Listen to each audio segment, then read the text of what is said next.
The scent of espresso and old leather filled my father's study as I stood by the window, watching rain streak down the glass like tears I refused to shed. Milan spread before me in shades of gray, the city I'd grown up in now feeling like a beautiful cage. My fingers traced the condensation on the window pane, and I found myself thinking about another rainy night, years ago, when everything had been different, when he had been different. Vittoria. My father's voice cut through my thoughts, sharp as always. Pay attention. This concerns you. I turned from the window, smoothing down my black dress, mourning clothes, though no one had died. At least, not physically. Giuseppe Morello sat across from my father, his weathered face impassive, but his eyes held something I couldn't quite read. Calculation, perhaps, or satisfaction. The Morellos and Cavallis have been allies for 3 generations, my father continued, his fingers drumming against the mahogany desk. Our blood runs together. Our interests are intertwined. I knew this speech, had heard variations of it my entire life. What I didn't know was why I'd been summoned to hear it again, at 11 o'clock on a Tuesday night, with rain hammering against the windows like an omen. Eduardo returns tomorrow, Giuseppe said, his voice gravelly from decades of cigars and commands, his eyes fixed on me with an intensity that made my spine straighten. The executor comes home. The air left my lungs. Eduardo. The name I'd forbidden myself from thinking, from speaking, from even whispering in the dark when sleep wouldn't come.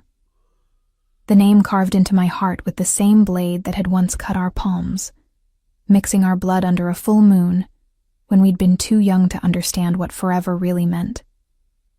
I see you remember him, Giuseppe observed, that unreadable expression shifting into something almost like approval. Good, that will make this easier. Make what easier? My voice came out steadier than I felt. Years of training, how to hold your head high when your world is crumbling, how to smile when you want to scream, how to be a Morello princess even when you're dying inside. My father stood, moving to the bar to pour amber liquid into crystal glasses. You and Eduardo made a promise once, a blood oath, ice spread through my veins. We were children. You were 15, Giuseppe corrected, old enough to understand the weight of a blood debt in our world, old enough to know that such promises are binding. I had been 15. Eduardo had been 16. We'd hidden in the old chapel on the Morello estate, the one no one used anymore except for storing wine and forgotten memories. The moonlight had streamed through broken stained glass, painting his face in shades of blue and silver as he'd looked at me like I was something sacred. Swear it with me, Vittoria, he'd whispered, his voice rough with emotion I didn't yet understand. Swear that you're mine and I'm yours. Forever. The knife had been cold against my palm. His hand had been warm when it closed over mine, our blood mingling, dripping onto the stone floor like a sacrament. Forever, I'd breathed, believing it with every fiber of my being. The boy who left is not the man who returns, my father said, handing Giuseppe a glass. Eduardo Morello has become one of the most feared men in Europe. The executor doesn't just kill, he dismantles empires, eliminates problems, ensures our family's continued dominance. His reputation precedes him. And he's coming to collect his debt, Giuseppe added, his eyes never leaving my face. He's coming for you, Vittoria, as was always meant to be. No, the word escaped before I could stop it. I'm not. I won't. You will. My father's voice was iron.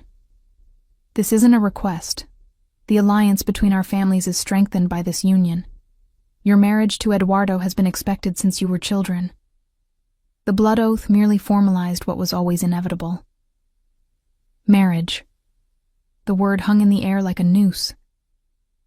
He left, I said, my voice breaking despite my best efforts. He left without a word, without explanation. For 6 years, nothing. And now he thinks he can just come back and... He can, Giuseppe interrupted, his tone gentle but unyielding. Because you promised him your life, Vittoria, and in our world such promises are sacred. They're paid in blood, or they're paid in blood. Those are the only two options. The threat was clear. Refuse, and people would die. Accept, and only my heart would. I looked at my father, searching for some softness, some indication that he cared about what I wanted. But Antonio Cavalli had never been a soft man. He'd raised me to be strong, to understand that in the Mafia, personal desires were secondary to family obligations. Love was a luxury we couldn't afford. When? I asked, surrendering because I had no choice. He arrives tomorrow at noon, Giuseppe said. He's requested to see you immediately upon his return. Alone. Alone? My father frowned. Giuseppe, that's highly irregular. My daughter's reputation will be protected by the engagement announcement we'll make the following day, Giuseppe finished smoothly. Eduardo was very specific in his requirements. He wants to speak with Vittoria privately, to discuss their future. The way he said future made it clear this conversation would be about much more than wedding plans. Fine. I lifted my chin, channeling every ounce of Morello pride I possessed. Where? The chapel, Giuseppe said, and something flashed in his eyes. Where you made your promise. He said you'd understand. Of course he'd chosen the chapel. Eduardo had always had a flair for the dramatic, even as a boy. Or perhaps especially as a boy, before the world had taught him that drama was weakness, and weakness was death. I remembered him at 12, already taller than boys 2 years older, with eyes so dark they looked black in certain lights. The other children had feared him, whispered that he was touched by the devil, that he'd killed a man who'd disrespected his mother when he was only 10 years old. The rumors said he'd smiled while doing it. But with me, he'd been different. Gentle, almost shy, in a way that seemed impossible for someone with so much violence coiled beneath his skin. You're not afraid of me, he'd said once, sounding almost disappointed. We were 13 and 12, sitting in his family's garden while our fathers discussed business inside. Should I be? I'd asked, genuinely curious. Everyone else is. Everyone else is stupid. I'd plucked a rose from the bush beside me, ignoring the thorns that pricked my fingers. You're not scary. You're just protective. He'd stared at me for a long moment, something shifting in those dark eyes. Then he'd taken the rose from my hand and tucked it behind my ear, his fingers lingering against my cheek.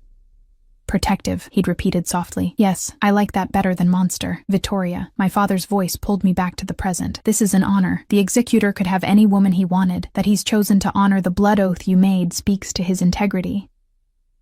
Integrity? As if claiming a woman because of a promise made by children was somehow honorable rather than possessive. But I kept those thoughts to myself. In our world, obedience was survival. What time tomorrow? I asked. 3 o'clock, Giuseppe said, rising. Don't be late, child. Eduardo has changed since he left. He's not known for his patience anymore. After they left, I remained in my father's study, staring at my reflection in the darkened window.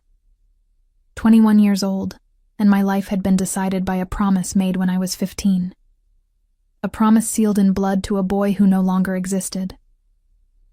The executor was coming home, and I had no choice but to face him. And I didn't sleep that night. How could I, knowing that in less than 12 hours I'd see him again? The boy I'd loved with the desperate intensity only a teenage girl could muster. The boy who'd looked at me like I was the only beautiful thing in his violent world. The boy who'd left without saying goodbye. By the time dawn broke over Milan, I'd replayed every memory a dozen times. Every stolen moment, every whispered promise, every touch that had made my heart race. And the final memory, the one I'd tried so hard to forget. The night before he left, though I hadn't known it then. We were in the chapel again, our sanctuary, our secret place. 16 and 15, standing so close I could feel the heat radiating from his body. "One day," he'd said, his thumb tracing my bottom lip, "I'm going to marry you, Vittoria Cavalli. And when I do, the whole world will know you're mine." "I'm already yours," I'd whispered back. "The blood oath." "Forget the blood oath." His voice had been fierce, almost desperate. "I don't want you because of a promise, Bella. I want you because you're the only person who sees me. Really sees me. Not the monster everyone else sees. Just me." I'd kissed him then, standing on my toes to reach his lips, and he'd groaned like I was undoing him. His arms had come around me, pulling me so close there was no space left between us. "Eduardo," I'd breathed against his mouth. "Say it again." "Eduardo." Again. "Eduardo, Eduardo, Eduardo." He'd kissed me harder, deeper, stealing my breath and my sense until all I knew was him. The taste of him, the feel of him, the way he trembled slightly, as if I were something precious he was afraid to break. The next morning, he was gone. No note, no explanation, just gone. His father had said Eduardo was being trained, prepared for his role in the family, that he'd return when he was ready. 6 years of silence suggested he hadn't been ready, or perhaps he simply hadn't cared. I dressed carefully for our meeting, choosing a simple black dress that showed nothing but suggested everything. My dark hair fell in waves past my shoulders, and I left my face mostly bare, just a touch of lipstick, deep red like blood, like the blood we'd shared. The drive to the Morello estate took 20 minutes through rain-soaked streets. The city looked gray and cold, matching my mood perfectly. Marco, my father's driver and bodyguard, kept glancing at me in the rearview mirror. "You okay, Vittoria?" he asked finally. "I'm fine." "You don't look fine. You look like you're going to your execution." The word made me laugh, bitter and sharp. In a way, I am. The Morello estate rose before us, all stone and iron and old-world elegance. I'd played here as a child, run through these gardens, hidden in these corridors. It had felt like a second home once. Now, it felt like a mausoleum. Giuseppe met me at the door, his expression grave. "He's waiting in the chapel. Go alone," as he requested. I nodded, my throat too tight for words. The walk to the chapel felt endless. Through the main house, down the covered walkway, across the garden where roses bloomed even in October. Each step brought me closer to a confrontation I wasn't ready for. The chapel door stood open, and I paused on the threshold, my heart hammering so hard I thought it might break through my ribs. He stood with his back to me, looking up at the broken, stained glass we'd once found so beautiful. Even from behind, I could see he'd changed. Taller, broader through the shoulders, every line of his body speaking of coiled strength and barely restrained violence. "Eduardo," I said, my voice barely above a whisper. He turned, and the world tilted beneath my feet. He was beautiful in the way dangerous things are beautiful, like a blade catching the light, like a storm rolling across the sea, breathtaking and terrifying in equal measure. The boy I'd loved had been handsome, all sharp angles and dark intensity. The man before me was devastating. His face had hardened into something crueler, more refined. The softness I remembered was gone, replaced by edges that could cut. His dark hair was shorter now, styled back from a face that belonged on Renaissance statues, if those statues had been carved to inspire fear rather than admiration. But it was his eyes that stopped my breath. Still black, still bottomless, but cold now, so cold I could feel the chill from across the chapel. "Vittoria." My name in his mouth sounded like a prayer and a curse. His voice had deepened, roughened, carrying an accent that was more pronounced than I remembered. As if he'd spent these years somewhere that had stripped away the polish, leaving only raw edges. You came back. I hated how my voice wavered. I told you I would. He moved toward me with fluid grace, each step measured, predatory. Did you doubt me? You left without a word for 6 years. Yes, I doubted you. Something flickered in his eyes, too fast to identify before it was locked away behind that impenetrable coldness. I had my reasons. I'm sure you did. I forced steel into my spine, into my voice. I was a Cavalli. I didn't cower, even before men who looked at me like I was prey. Your father said you wanted to see me, to discuss our future. Our future. He smiled, and it was nothing like the smiles I remembered. This smile was sharp, calculated. Yes, let's discuss that. He stopped 3 feet away, close enough that I could smell him. Not the boyish scent of soap and summer I remembered, but something darker. Expensive cologne with notes of cedar and leather, underneath something metallic that made me think of gun oil and danger. The blood oath still stands, he said, not a question. So I've been told. You don't sound pleased about that, Bella. The endearment made my chest tighten. Don't call me that. Why not? It's what you are. Beautiful. His eyes traveled over me slowly, thoroughly, like he was cataloging every change. More beautiful than I remembered, actually. You were a girl when I left. You're a woman now. And you were a boy. Now you're the executor. I couldn't keep the bitterness from my voice. They say you've killed over 100 men. 237. He said it casually, like discussing the weather. But who's counting? The number hit me like a physical blow. 237 lives ended by his hands. By hands that had once held mine so gently, that had trembled when they touched my face. Does that frighten you? He asked, tilting his head slightly. Should it? Everyone else is afraid of you, I said, echoing words I'd spoken years ago. But I'm not everyone else. No. He stepped closer, and I forced myself not to retreat. You're mine. You've always been mine, Vittoria. The blood we shared. We were children. We were old enough to know what we wanted. His hand came up, and I flinched despite myself. He noticed, and something dark crossed his face. I'm not going to hurt you. You already did. When you left. The words hung between us, raw and honest. For a moment, just a moment, I saw something in his eyes that looked almost like pain. Then it was gone, shuttered away behind that impenetrable mask. I did what I had to do. His voice was flat, emotionless. And now I'm back to claim what's mine. I'm not yours to claim. Yes, you are. He was close now, so close I had to tilt my head back to maintain eye contact. You swore it. Your blood mingled with mine on this very floor. In our world, that's more binding than any contract, any law.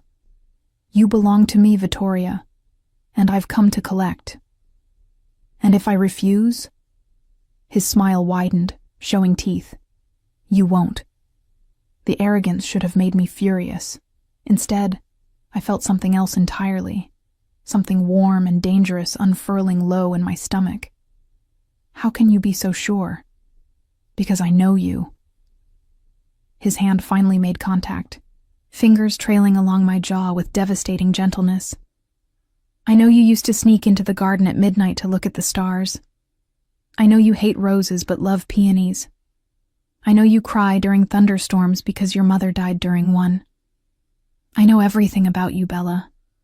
Even the things you think you've hidden. His words were terrifying because they were true. He did know me. Had known me better than anyone. That was a lifetime ago, I whispered. Some things don't change. His thumb traced my bottom lip, exactly as it had years ago, and my breath caught. You're still mine. You've always been mine. The only difference now is that I'm strong enough to keep you. A sound from the chapel entrance made us both turn. Giuseppe stood there, his expression carefully neutral. Forgive the interruption, he said.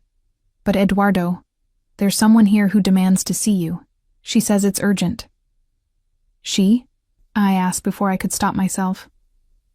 Isabella Romano, Giuseppe said, and I didn't miss the way his eyes flicked to me. She's quite insistent that she speak with you immediately.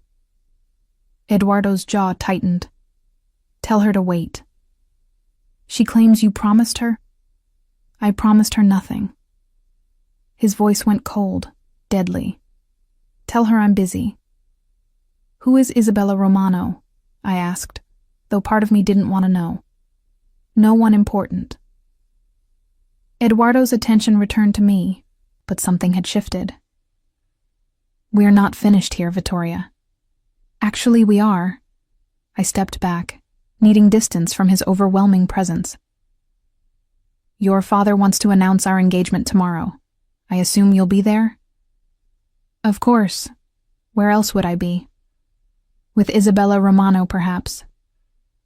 The words tasted bitter. His eyes narrowed. Are you jealous, Bella? Curious. There's a difference. Isabella is a complication that will be dealt with. She has no claim on me. Unlike me, you mean, since I apparently have your blood oath binding me to you forever. Exactly. He moved closer again, backing me against the stone wall. You're mine, Vittoria. No one else's. Not now, not ever. And tomorrow, when we announce our engagement, everyone will know it. What if I don't show up? Then I'll come find you. His voice dropped to a dangerous whisper. And when I do, I'll make sure you understand exactly what happens to people who try to run from me. I'm not the boy you remember, Vittoria. I'm the executor now. I don't ask. I take. He leaned down, his lips brushing my ear. Tomorrow. Noon. The Morello estate. Don't make me come looking for you. Then he was gone, leaving me trembling against the wall, my heart racing, my body betraying me with its response to his proximity. Giuseppe approached carefully. Are you all right, child? No, I pushed away from the wall, forcing my legs to hold me upright. Who is Isabella Romano? His expression grew troubled. She was close to Eduardo, during his time away. I don't know the details, but she arrived this morning, claiming he'd made promises to her. Marriage promises. Ice spread through my chest. He has a fiancé? Not officially, but Isabella seems to believe otherwise. I laughed, bitter and sharp. Of course. Why should I be surprised? The executor takes what he wants. Consequences be damned. Vittoria. I need to go. I gathered what remained of my composure. Tell my father I'll be home for dinner. The drive back to my family's estate passed in a blur. My mind kept replaying the encounter, analyzing every word, every look, every touch. Eduardo had changed. The boy who'd trembled when he kissed me was gone, replaced by a man who took what he wanted without hesitation. But underneath the coldness, I'd seen something. Brief flashes of the Eduardo I remembered. The way his hand had shaken slightly when he touched my face. The pain that had flickered in his eyes when I mentioned him leaving. He wasn't as unaffected as he pretended to be. The question was, did that matter? Flashback. 8 years ago. Vittoria, close your eyes, Eduardo said, his voice bubbling with barely contained excitement. We were 14 and 13. And he dragged me to the chapel with promises of a surprise.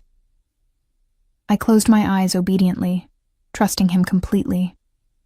I felt him take my hand, leading me carefully forward. Okay, open them. I gasped. The entire chapel was filled with peonies. Hundreds of them, pink and white and cream, their sweet scent overwhelming. How did you— I remembered you said they were your favorite, he said, suddenly shy. I wanted to do something nice for you. Eduardo, this must have cost— I don't care about the cost. He stepped closer, his dark eyes intense. I'd give you anything, Vittoria. Anything you wanted. All you have to do is ask. I'd kissed his cheek then, and he'd turned bright red, stumbling over his words as he tried to act unaffected. The boy who blushed at a kiss on the cheek was gone. The man who'd returned didn't blush. He conquered. And I had 3 weeks to figure out how to protect what remained of my heart before I became Mrs. Eduardo Morello. The executor's wife. God help me. The engagement announcement was set for the next day at noon, to be held in the grand ballroom of the Morello estate. My father had already selected my dress, a deep burgundy silk that clung to every curve, the color of wine and blood and Morello tradition. I stared at it hanging in my closet, hating how beautiful it was, hating how part of me wanted to wear it for him. I was standing at my bedroom window, watching rain streak down the glass again, when my phone buzzed. An unknown number. The garden. Now. Come alone. E. My heart hammered against my ribs. It was past midnight. Everyone in my father's house was asleep. Going to meet Eduardo alone, in the dark, was reckless. I grabbed my coat and went anyway. The garden behind my family's estate was overgrown in places, wild roses tangling with more cultivated blooms. I found him near the fountain, rain dampening his dark hair, making it curl slightly at the nape of his neck. He wore all black, expensive, perfectly tailored, like shadows given form. You came, he said, not turning around. You commanded. I obeyed. Isn't that what you expect from your future wife? Now he turned, and even in the darkness, I could see the flash of anger in his eyes. Don't. Don't what? Pretend to be someone you're not. The submissive, obedient wife. He moved toward me, raindrops catching in his eyelashes. I don't want that from you, Vittoria. I never did. What do you want from me? The question came out more desperate than I intended. The truth. He stopped close enough that I could see water droplets sliding down his throat, disappearing beneath his collar. Did you wait for me? The question stole my breath. What? 6 years. Did you wait for me? Or were there others? Fury ignited in my chest. You have no right to ask me that. I have every right. You're mine. I was 15 when you left. My voice rose despite my attempts to control it. You disappeared without a word. What was I supposed to do? Pine away like some tragic heroine? Build a shrine to your memory? Did you? His voice was dangerous, soft. Did I what? Wait for me, yes or no? I wanted to lie. Wanted to tell him I'd had dozens of lovers, that I'd forgotten him the moment he left. But the words wouldn't come. Yes, I finally admitted, the confession tasting like defeat. God help me, yes. I waited. Even though I knew I shouldn't. Even though you didn't deserve it. Something shifted in his expression. Not quite relief, but close. There's been no one else? No one who mattered. It was the truth. There had been kisses, fumbling attempts at moving on. But every time someone touched me, all I could think was that their hands weren't his hands. Their lips weren't his lips. They weren't Eduardo. Good. He reached out, his fingers tangling in my wet hair. Because if there had been, I would have killed them. Every single one. You're insane. About you? Yes. He pulled me closer, until our bodies were almost touching. I've always been insane about you, Bella. That hasn't changed. Everything's changed. You're not the boy I loved. He finished for me.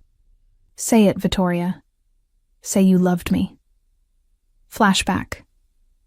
7 years ago. We were in his room, which I wasn't supposed to be in. 15 and 16, sitting on his bed while rain hammered against the windows.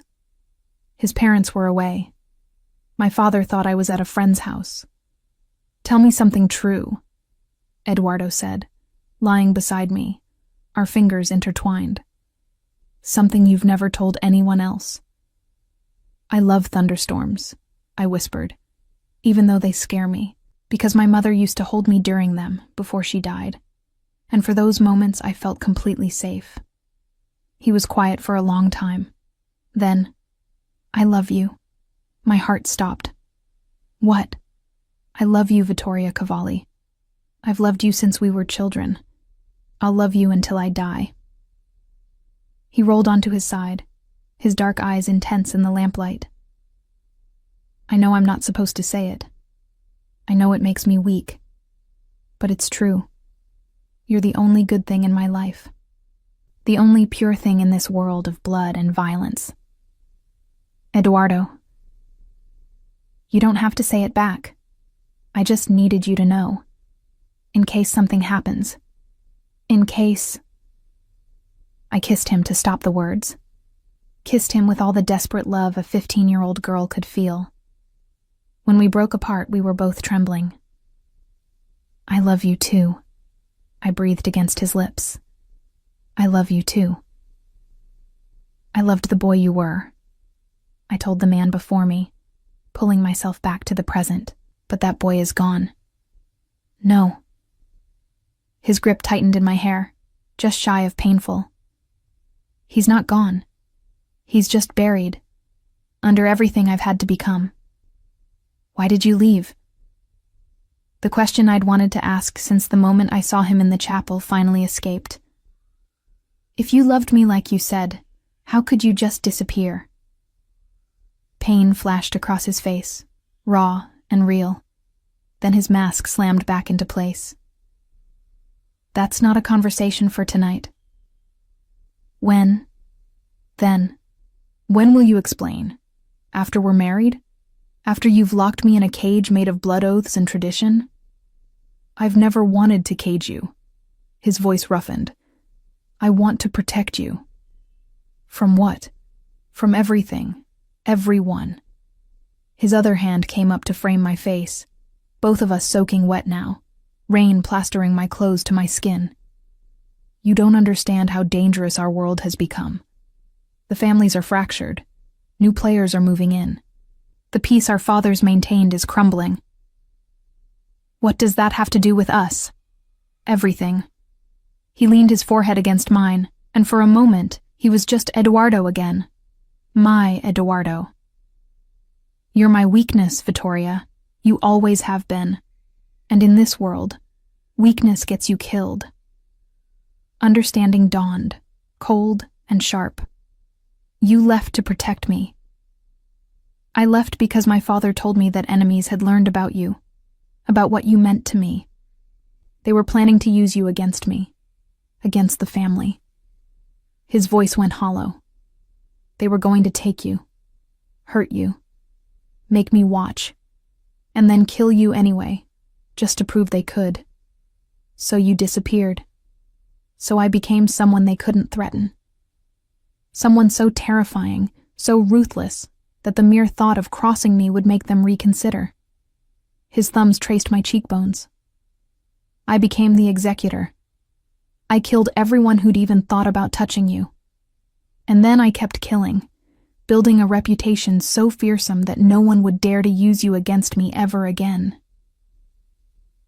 Tears mixed with rain on my cheeks. You should have told me. You were 15. You would have tried to stop me.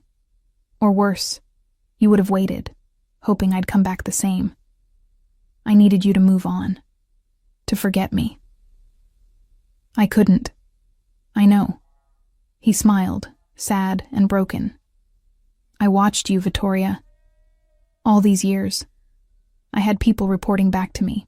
Every man who looked at you too long, every boy who tried to court you. I knew about all of them. And I made sure they understood you were off limits. The revelation should have horrified me. Instead, I felt something else. Something warm and possessive spreading through my chest. You never stopped watching over me. Never. His voice was fierce now. You think I left because I stopped loving you? I left because I loved you too much, because protecting you was more important than being with you. And now? Now I'm strong enough to do both, to protect you and keep you. He pulled back enough to look into my eyes. Marry me, Vittoria. Not because of the blood oath. Not because our fathers arranged it. Marry me because you want to. Because what we had, what we still have, is worth fighting for. How can I trust you won't leave again? You can't. His honesty was brutal, but I can promise you this. If I ever have to leave, it will only be to protect you. And I will always come back. Always. I wanted to believe him. God, I wanted to believe him so badly it hurt. The engagement announcement, I said slowly. Can we delay it? Give me time to... No. His voice went hard. The announcement happens tomorrow as planned. Every family needs to see that you're under my protection. That touching you means war with the Morellos. So I don't get a choice. You have a choice. He released me, stepping back. You can fight this. Refuse to marry me. Try to run. His eyes went cold. But know that if you do, I'll hunt you down. I'll find you wherever you go. And when I do, I'll make sure you understand exactly who you belong to. That's not a choice. That's a threat. It's a promise. He reached into his jacket and pulled out a small velvet box. This was my grandmother's. She wore it for 60 years, married to a man who loved her so completely that when she died, he followed her 6 months later. They say Morello men only love once. But when they do, it's forever. He opened the box, revealing a ring that stole my breath. An emerald-cut ruby surrounded by diamonds, the deep red of blood against platinum. Tomorrow, I'll put this on your finger in front of everyone who matters in our world, and you'll smile and accept it, because you understand that this is the only way to keep you safe. He closed the box with a soft snap. But tonight, here in this garden where no one can see us, I'm asking you as the boy you loved. Will you marry me? The rain fell harder, soaking us both. Thunder rumbled in the distance, and I thought of my mother, of feeling safe in the storm. Eduardo made me feel safe and terrified in equal measure. He was the storm and the shelter both. Yes, I whispered, surrendering to what had always been inevitable. I'll marry you. He kissed me then, fierce and possessive and desperately gentle all at once. Kissed me like he'd been starving for 6 years and I was his first meal. I kissed him back, pouring all my confusion and anger and terrible, persistent love into it. When we broke apart, both breathless, he rested his forehead against mine. I'll make you happy, Bella. I swear it. You'll make me crazy, I corrected. That too. I could hear the smile in his voice. But you'll never be bored. Eduardo? Yes? Isabella Romano? What is she to you? His body went rigid. How do you know about Isabella? Your father mentioned her. She was at the estate yesterday demanding to see you. He cursed in Italian, low and vicious. Isabella is a complication from my time in Sicily. She believed we had an understanding. We didn't. Did you sleep with her? Does it matter? Yes. He sighed. Once. It was a mistake. One I have no intention of repeating. Jealousy burned through me, irrational and fierce. Does she know that? She will. I'll make it clear tomorrow. He cupped my face again. You're the only woman I've ever loved, Vittoria. The only one who's ever mattered. Isabella was a distraction. Nothing more. I wanted to believe him, chose to believe him, because the alternative was too painful. "Take me home," I said quietly, "before someone realizes I'm gone." He walked me back to my father's house, his hand never leaving mine. At the garden gate, he pulled me close one more time. "Tomorrow changes everything," he murmured against my hair. "Are you ready?" "No," I admitted, "but I'll do it anyway." "That's my brave girl." He pressed a kiss to my forehead, tender in a way that reminded me achingly of the boy he'd been. "Sleep well, Bella. Tomorrow you become mine in front of the entire world." After he left, I stood in the garden, touching my lips where he'd kissed me, feeling the ghost of his hands on my skin. The executor was claiming his bride, and I was walking toward my fate with eyes wide open. The burgundy dress fit perfectly, of course. My father had impeccable taste when it came to displaying his assets, and today I was exactly that, an asset being transferred from one powerful man to another. I stared at my reflection as my stylist, Elena, pinned my hair into an elegant updo, leaving a few dark curls to frame my face. The woman looking back at me appeared calm, poised, every inch the Mafia princess she'd been raised to be. Inside, I was screaming. "You look beautiful, Vittoria," Elena said softly, her eyes meeting mine in the mirror. "Are you nervous?" "Terrified," I admitted, because Elena had known me since I was a child. She was one of the few people I could be honest with. "Eduardo Morello is a good match, powerful, wealthy, and from what I hear, completely devoted to you." "Devoted or obsessed?" I asked. "There's a difference." She smiled sadly. "In our world, they're often the same thing." The car arrived at 11:30.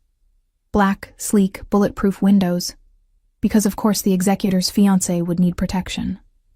Marco drove, but there was another man in the passenger seat I didn't recognize.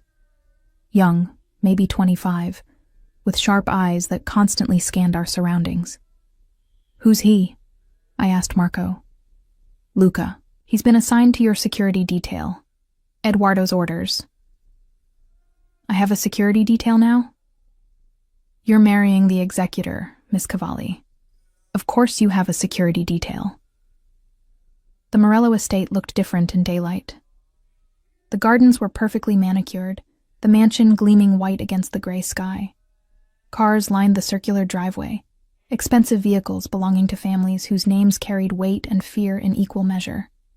Everyone who mattered would be here today. Everyone would witness my surrender. Giuseppe met me at the entrance, his expression warm but assessing. "Vittoria, you look stunning, child." Eduardo is already inside, speaking with some of the family heads. "He's eager to see you." "I'm sure he is," I murmured, allowing him to escort me through the marble foyer. The ballroom had been transformed. White roses and peonies everywhere, he'd remembered, with deep red accents that matched my dress. Crystal chandeliers caught the light, scattering it across faces I recognized. The Russos, the Benedettis, the Castellis, every major Italian family represented. And there, at the center of it all, stood Eduardo. He wore a black suit that looked like it cost more than most cars, tailored to emphasize his broad shoulders and lean frame. His dark hair was styled back, revealing the harsh beauty of his face. When his eyes found mine across the room, everything else faded. He moved toward me with that predatory grace, the crowd parting automatically. No one wanted to be in the executor's path. "Vittoria." He took my hand, raising it to his lips. The gesture was old-fashioned, almost courtly, but the heat in his eyes was anything but civilized. "You're exquisite." "You clean up well yourself," I managed, my voice steadier than I felt. "Shall we?" He offered his arm, and I took it, feeling the solid strength of him beneath expensive fabric. We moved to the center of the room, and Giuseppe called for attention. The crowd quieted immediately, all eyes on us. "Thank you all for coming today," Giuseppe began, his voice carrying authority. "The Morello family is honored to announce the engagement of my son, Edoardo Morello, to Vittoria Cavalli, daughter of Antonio Cavalli. This union strengthens the bonds between our families and honors a promise made many years ago." A promise sealed in blood, he didn't say, but everyone knew. "The wedding will take place in 3 weeks," Giuseppe continued, "and we hope you'll all join us in celebrating the beginning of this new chapter." 3 weeks. I'd thought I had more time. Edoardo must have felt me tense because his hand covered mine where it rested on his arm, a gesture that could have been comforting or possessive. With him, it was always both. "Now, if you'll excuse us," Edoardo said, his voice cutting through the murmured congratulations. "I'd like a moment alone with my fiancé." He didn't wait for permission, simply guided me out of the ballroom and down a hallway I recognized. Toward his private study, the one place in the entire estate that had always been his sanctuary. 3 weeks? I asked the moment the door closed behind us. "That's barely any time to plan a wedding?" He moved to the bar, pouring amber liquid into 2 glasses. "My mother and yours have been planning our wedding since we were children. All that's left is to execute their vision." How appropriate, the executor executing a wedding. He smiled, handing me a glass. "Drink. You look like you need it." I did, the whiskey burning down my throat, warming me from the inside. "Who was the woman?" "What woman?" "Don't play games with me, Edoardo. There was a woman in the crowd, blonde, late 20s, staring at you like she wanted to stab me, or kiss you. Possibly both. Isabella." He drained his own glass. "I told her yesterday that whatever she thought existed between us was over. Apparently, she didn't believe me." "Maybe you weren't clear enough." "I was perfectly clear." His voice went cold. "But some people need more direct demonstrations." "What does that mean?" Instead of answering, he moved closer, backing me against his desk. "It means she's not your concern. You are my concern. Only you." I'm starting to realize that's not as romantic as it sounds. I never claimed to be romantic, Bella. I claimed to be yours. Flashback. 7 years ago, if you could go anywhere in the world, I asked, lying in the grass beside Edoardo, both of us staring up at clouds, where would you go? "Nowhere," he said immediately. "That's a boring answer." "It's an honest one." He rolled onto his side, propping his head on his hand. "Why would I want to go anywhere else when everything I want is right here? I'm not enough of a reason to stay in one place forever," I'd said, laughing. His expression had gone serious. "Yes, you are.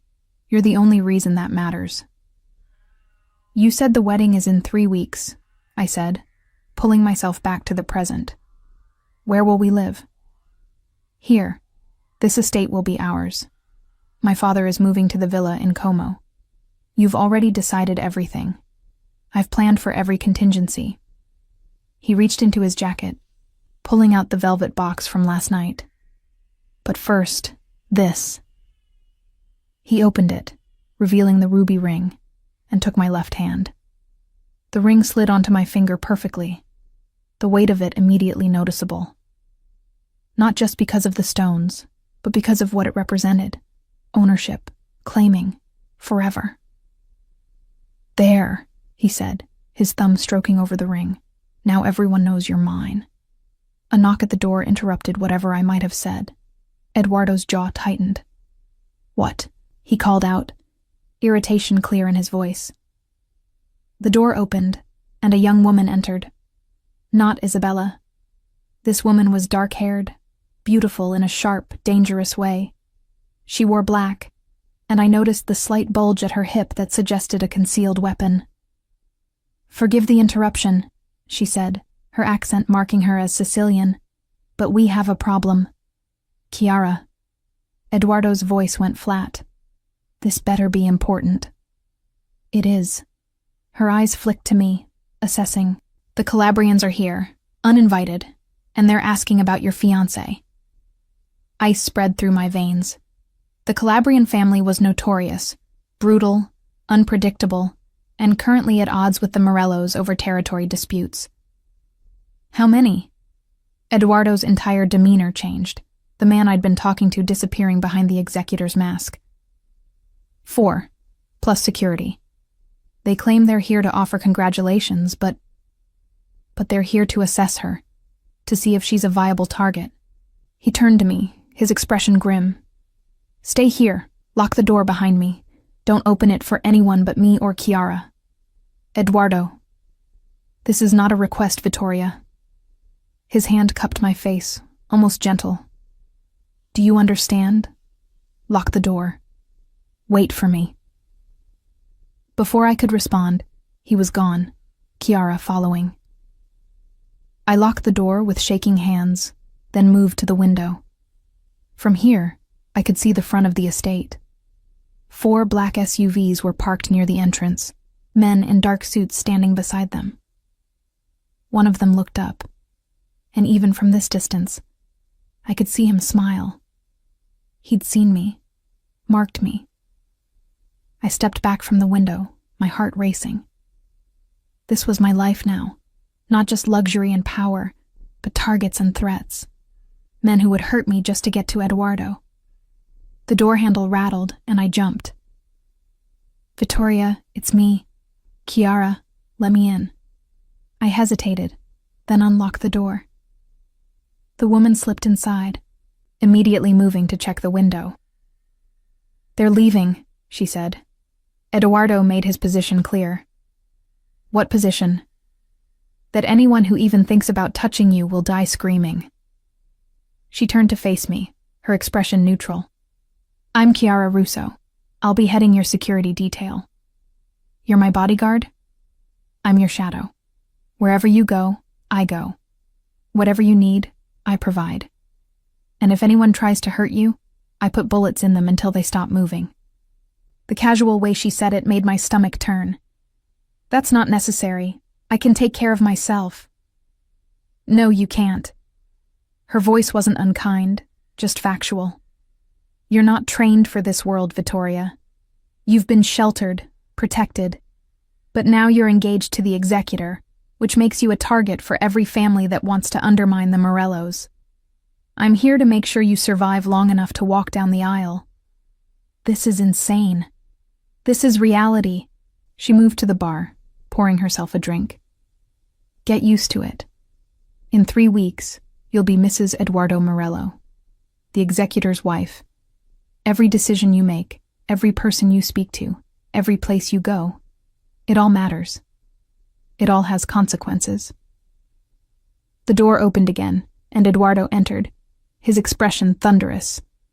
He took one look at me and crossed the room in 3 strides, pulling me into his arms. Are you all right? He demanded. I'm fine. What happened? Nothing that concerns you. He pulled back, his hands framing my face. But this is why we're getting married quickly. Why you need security. The Calabrians are testing boundaries, seeing if you're protected, if you're weak. And they learned that you're neither. His eyes burned into mine. You're mine, Vittoria, and I protect what's mine with everything I have. No one will touch you. No one will hurt you. I'll burn this city to the ground before I let anyone take you from me. The intensity of it should have frightened me. Instead, I felt something else.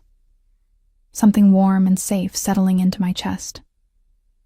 The engagement party is still happening, he said. We need to go back out there. Show a united front. Show them that you're not afraid. I am afraid. I know. He pressed a kiss to my forehead. But you're brave enough to do it anyway. That's all that matters. As we walked back to the ballroom, his hand never leaving mine, Chiara following at a discreet distance, I realized something. I'd capitulated, surrendered, agreed to marry a man who terrified and fascinated me in equal measure. But maybe, just maybe, that surrender was its own form of power. Because the executor would protect me with the same ruthless efficiency he used to destroy his enemies. And in this world, that protection was worth more than freedom ever could be. The engagement party lasted hours, a parade of congratulations and thinly veiled threats disguised as well-wishes. I smiled until my face ached, accepted kisses on both cheeks from men whose hands had blood on them, and pretended not to notice the calculating looks from women who wondered how I'd managed to catch the executor's attention. Isabella Romano was among them. She cornered me near the champagne fountain while Eduardo was occupied with business discussions. Chiara tensed beside me, but I waved her off slightly. I needed to handle this myself. "So you're the famous Vittoria Cavalli," Isabella said, her voice dripping with false sweetness. She was beautiful, all golden hair and perfect features, wearing a dress that cost more than most people's cars. "Eduardo has told me so much about you. Funny, he's told me almost nothing about you." Her smile tightened. "We were very close, in Sicily, during his time away. And yet, here I am wearing his ring, and you're—" I let my gaze travel over her deliberately.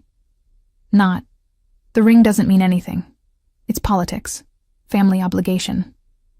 She stepped closer, her voice dropping to a whisper. "But what Eduardo and I had, that was real. That was passion. You're just the girl he made a promise to when he was a child. If that were true," I said calmly, though my heart was racing, "you'd be the one standing here as his fiancé. But you're not, which tells me everything I need to know about how real your relationship was. You don't know him, not like I do, not the man he became. You're right, I don't know that man." I lifted my chin, channeling every ounce of Cavalli pride. But I knew the boy, and that boy loved me enough to spend 6 years becoming the monster the world needed him to be, just to protect me. "What did you get from him, Isabella? A few nights? Some pretty words? That must have felt like love to you, but it wasn't. It was convenience." Her hand moved, and for a second, I thought she might actually strike me. But Chiara was there suddenly, her grip on Isabella's wrist making the other woman gasp. "I wouldn't," Chiara said quietly, her voice carrying enough menace to make Isabella pale. "Touch her and lose the hand," the executor's orders. "Let her go, Chiara," I said, keeping my voice level. "Isabella was just leaving, weren't you?" Isabella jerked her wrist free, fury and humiliation warring on her perfect face. "He'll tire of you, and when he does, I'll be waiting." "You'll be waiting a long time," I said. "Forever, probably." After she stalked away, Chiara gave me an approving look. "Well handled. Most women would have fallen apart. I'm not most women." "No," she agreed. "You're the executor's woman. That requires a different kind of strength." The party finally ended near midnight. Eduardo had barely left my side for the last hour, his hand a constant presence at my waist, his body language making it clear to everyone that I was his territory. "Come with me," he murmured in my ear as guests began to depart. "I want to show you something." He led me through the estate to a wing I'd never entered before. The security here was tighter, guards at every door, cameras in every corner. When we reached the end of the corridor, Eduardo pressed his palm to a biometric scanner. The heavy door swung open, revealing an office that took my breath away. It was a command center. One wall was covered in monitors showing various locations throughout the city. Another held maps with pins and markers in different colors. File cabinets lined the back wall, and a massive desk dominated the center of the room. "This is where you work," I said, understanding dawning. "This is where I run the family business." He closed the door behind us, the lock engaging with a soft click. Welcome to my world. Vittoria. The real one, not the pretty version we show at parties. I moved to the monitors, recognizing locations. You're watching everything. Not everything, but the important places. Ports, warehouses, territories that matter. He came to stand beside me, his hand settling on my lower back.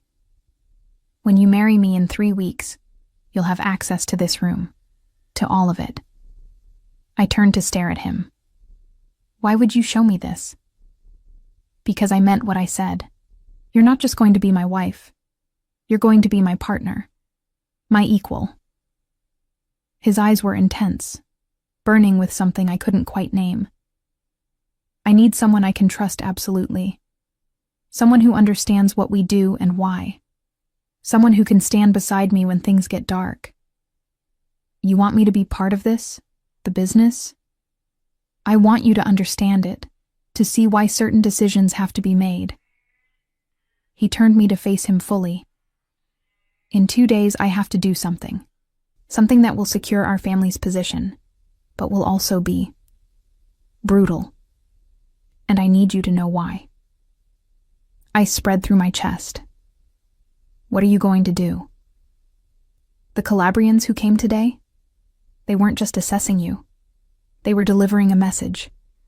They've been making moves in our territory, testing our strength. If I don't respond, every family will see it as weakness. So you're going to kill them. I'm going to eliminate a threat. His voice was cold, clinical. All 4 men who came today, plus their leadership. They'll be found in their territory, a message to anyone else who thinks about challenging us. I should have been horrified, should have pulled away, refused to be part of this. Instead, I asked, when? Tomorrow night. It'll be quick, professional. They won't suffer. I'm not cruel for cruelty's sake. But they will die. And everyone will know why. Flashback. 6 years ago. Do you ever wonder what it would be like? I asked Eduardo. We were 16 and 15, lying in the grass, watching clouds drift across a summer sky. What would be like? Being normal, not part of this world, just regular people. He was quiet for a long time. Sometimes. But then I think about who I'd be without all this. Without the family, the power, the responsibility. And I realize I'd just be some nobody. I'd have nothing to offer you. You'd have yourself. That's enough. No. He rolled onto his side, his dark eyes serious.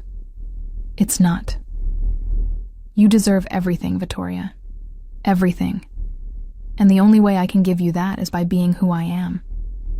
By being strong enough, powerful enough, feared enough that no one would dare to hurt you. I don't need all that. I just need you. He'd kissed me then, soft and sweet.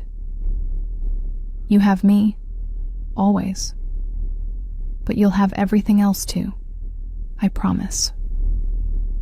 I don't want you to do this, I said to the man before me, the one who'd kept that promise by becoming something darker than either of us had imagined. I know, but it has to be done. He cupped my face, his touch achingly gentle. This is who I am, Bella. This is what I do to keep you safe, to keep everyone I love safe. Can you accept that? Could I? Could I love a man who killed without hesitation? Who saw violence as just another tool? But he wasn't killing for pleasure or power. He was killing to protect, to secure, to ensure that what happened to the Calabrians today, them assessing me like I was prey, never happened again. Show me, I said suddenly. His brows drew together. Show you what? Tomorrow night. When you do this, I want to be there. Absolutely not. If I'm going to be your partner, your equal, then I need to understand all of it. Not just the nice parts, not just the parties and the luxury. I grabbed his shirt, pulling him closer. Show me who you really are, Eduardo. Show me the executor. It's not pretty, Vittoria. It's not something you can unsee. I know, but I need to see it anyway. I need to know exactly who I'm marrying. He studied me for a long moment, something like respect flickering in his eyes. You're serious. Completely. If I show you, if you see what I'm capable of, you might not want to marry me anymore. Or, I might understand you better. I held his gaze steadily. Either way, I deserve to know the truth. All of it. He was silent, warring with himself. Then finally, okay. But you stay in the car with Chiara. You watch from a distance, and if at any point you want to leave, we leave. No questions asked. Deal. He kissed me then, hard and desperate, like he was trying to memorize the taste of me before I saw something that would make me run. When we broke apart, both breathless, he rested his forehead against mine. Tomorrow night changes everything, he murmured. There's no going back after this. I know. And you still want to do it? Yes. Why? Why would you want to see that side of me? Because I love you, I said, the words escaping before I could stop them. I love the boy you were and the man you've become. All of you, Eduardo. Even the dark parts. Maybe especially the dark parts, because those are the parts you think make you unlovable. His eyes closed, and I saw his throat work as he swallowed hard. Say it again. I love you. Again. I love you, Eduardo Morello. I love you, and I'm going to marry you, and I'm going to stand beside you through everything, even the blood, even the violence, even the parts that terrify me. He pulled me close, burying his face in my hair, and I felt him trembling. I don't deserve you. Probably not. But you have me anyway. We stood like that for a long time, holding each other in his command center, surrounded by monitors showing the city he controlled and would kill to protect. Tomorrow night, I would see the monster everyone feared, and I would have to decide if I could love him anyway. And the next evening, Chiara picked me up at 7. I told my father I was having dinner with friends, a lie he believed because he wanted to, because acknowledging the truth would mean acknowledging how deep into Eduardo's world I was already sinking. You're sure about this? Chiara asked as we drove through rain-slicked streets. No, but I'm doing it anyway. Brave or stupid? I haven't decided which. Can it be both? She almost smiled. The executor will be. Different tonight. Don't try to speak to him. Don't try to stop him. Just watch and try not to throw up. We drove to an abandoned warehouse district, the kind of place where screams wouldn't carry, and blood could be hosed away without anyone noticing. 3 black SUVs were already there, men in dark clothing moving with military precision. And in the center of it all stood Eduardo. He looked different. Not just his expression, cold, empty, inhuman, but his entire bearing. This wasn't my Eduardo, the boy who'd picked peonies for me. This was the executor, and he radiated death. The 4 Calabrian men were on their knees, bound, gagged. Even from the car, I could see their terror. Eduardo moved to stand before them, and though I couldn't hear his words, I saw his lips move. Saw one of the men try to plead through his gag. Saw Eduardo's head shake once, final and absolute. Then he pulled a gun from his jacket, and my breath stopped. 4 shots, quick, efficient, professional. Each man dropped, and Eduardo didn't even flinch. He stood over the bodies for a moment, then turned and walked away, already speaking into his phone, giving orders for cleanup. As if 4 lives hadn't just ended. As if it meant nothing. Chiara's hand found mine. Breathe, Vittoria. Just breathe. I realized I'd been holding my breath, my vision swimming. He didn't hesitate. No. That's what makes him the executor. No hesitation. No mercy. Just efficiency. Eduardo was walking toward our car now, and I saw him transform. The monster fading, something more human sliding into place. By the time he opened the door and slid in beside me, he almost looked like himself again. Almost. "Are you all right?" he asked, his voice rough. I couldn't answer, couldn't form words. He reached for me and I flinched. Pain flashed across his face. "Vittoria." "Take me home," I whispered. "Please." The drive back was silent. When we reached my father's estate, Eduardo caught my hand before I could leave. "Do you still want to marry me?" he asked, his voice carefully neutral. I looked at him, really looked at him, at the man who'd just killed 4 people without blinking, who would kill hundreds more to keep me safe. "Ask me tomorrow," I said, "when I've had time to think. Tomorrow might be too late." "Then that's a risk you'll have to take." I left him sitting in the car, walked into my father's house, climbed the stairs to my room, and locked the door. Then finally, I let myself break. I didn't sleep.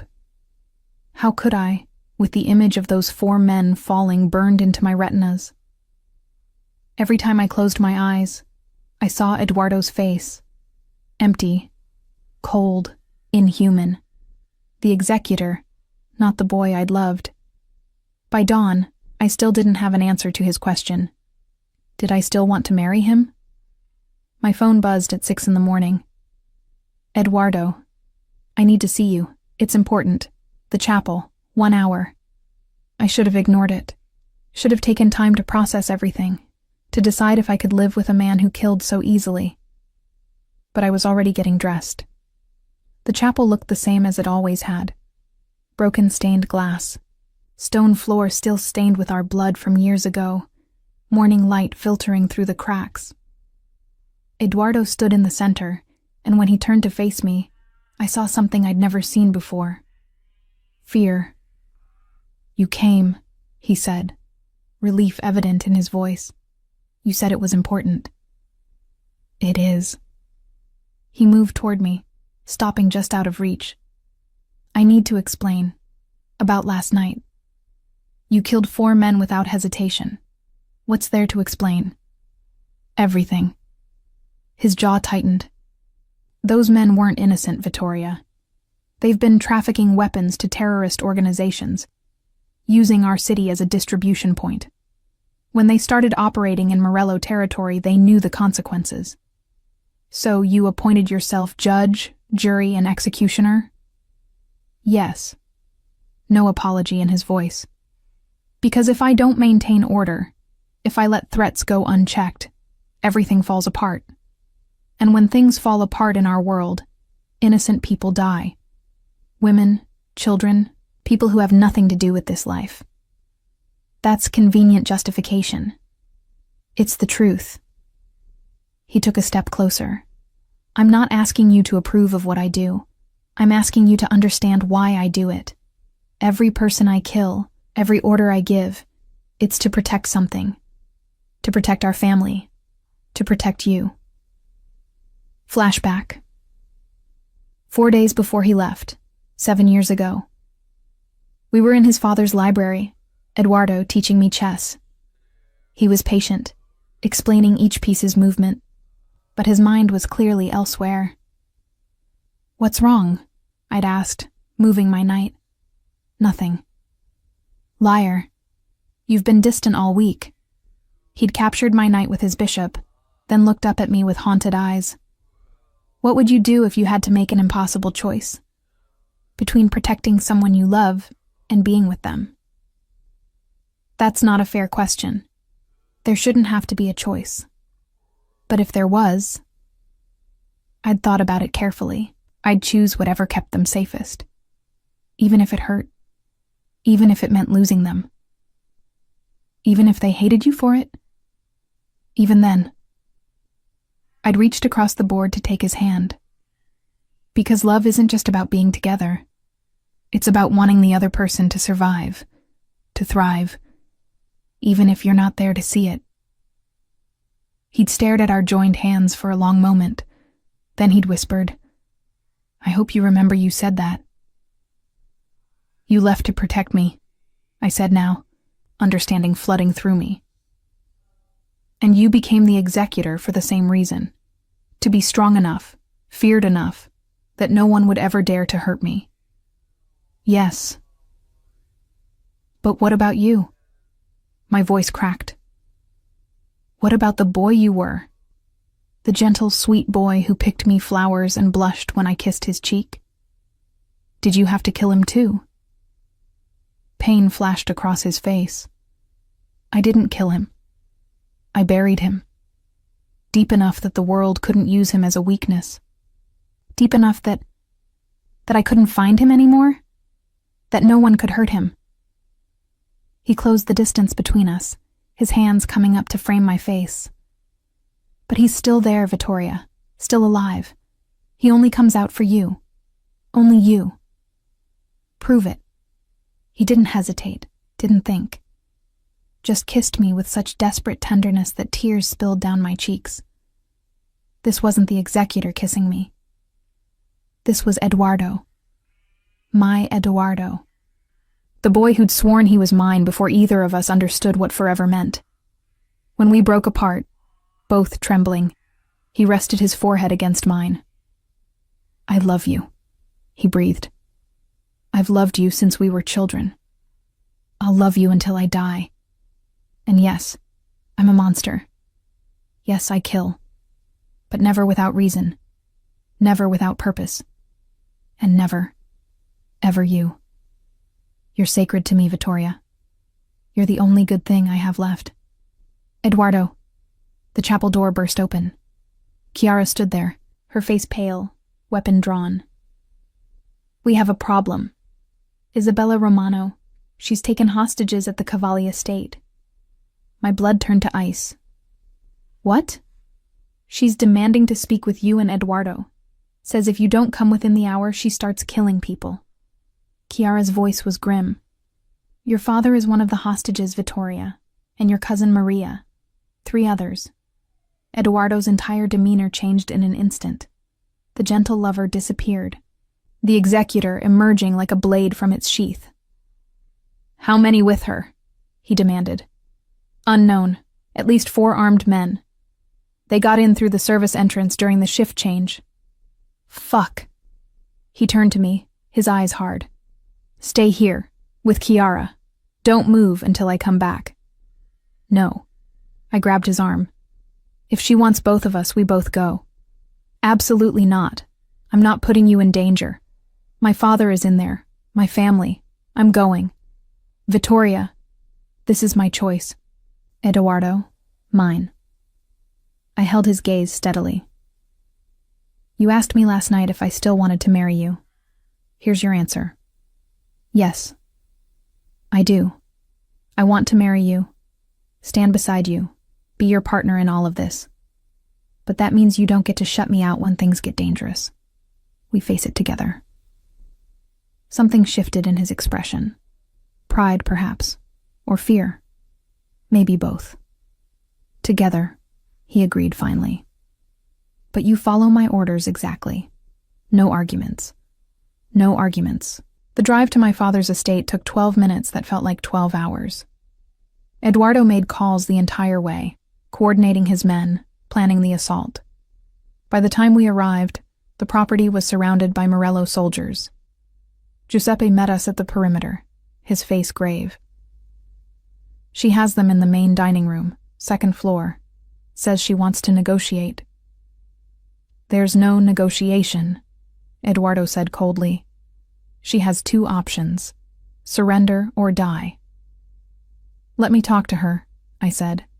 "She's doing this because of me. Let me try to end it peacefully." "No. Eduardo, if we go in with violence, people will die. My father might die.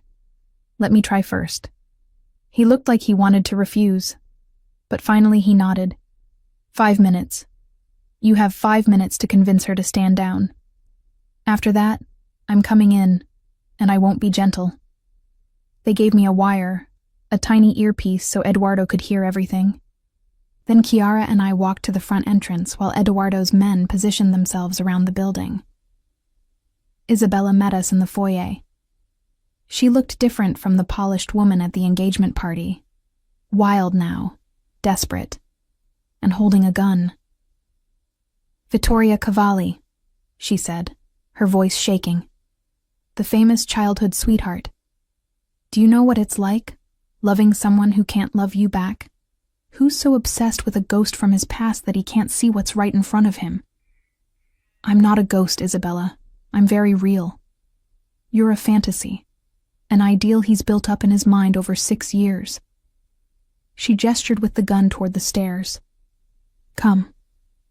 Let me show you what real love looks like." We climbed the stairs slowly, Chiara tense beside me. In my ear, I heard Eduardo's voice. "Stall her. Keep her talking. We're moving into position." The dining room had been transformed into a nightmare. My father was tied to a chair, his face bruised. My cousin Maria sobbed quietly, bound beside him. 3 staff members I recognized were similarly restrained. And standing over them, 4 armed men who looked more nervous than threatening. "These people," Isabella said, gesturing wildly. "They're your weakness, Vittoria. The ones you love. The ones Eduardo would kill to protect because you care about them. That's the only reason they matter to him. Because they matter to you. Isabella, please. Let them go. Whatever you want. I want him." Her voice rose, cracking. "I want Eduardo to look at me the way he looks at you. Like I'm his entire world. Like he'd burn everything down for me. He won't. He can't." I kept my voice gentle. "Because he doesn't love you, Isabella. I'm sorry, but he doesn't. He could. If you weren't in the way. Killing me won't make him love you. It'll just make him destroy you." She laughed, bitter and broken. "Then I'll die knowing I took something from him. Knowing I hurt him the way he hurt me." She raised the gun, pointing it at my father. "Move now," Eduardo's voice commanded in my ear. Everything happened at once.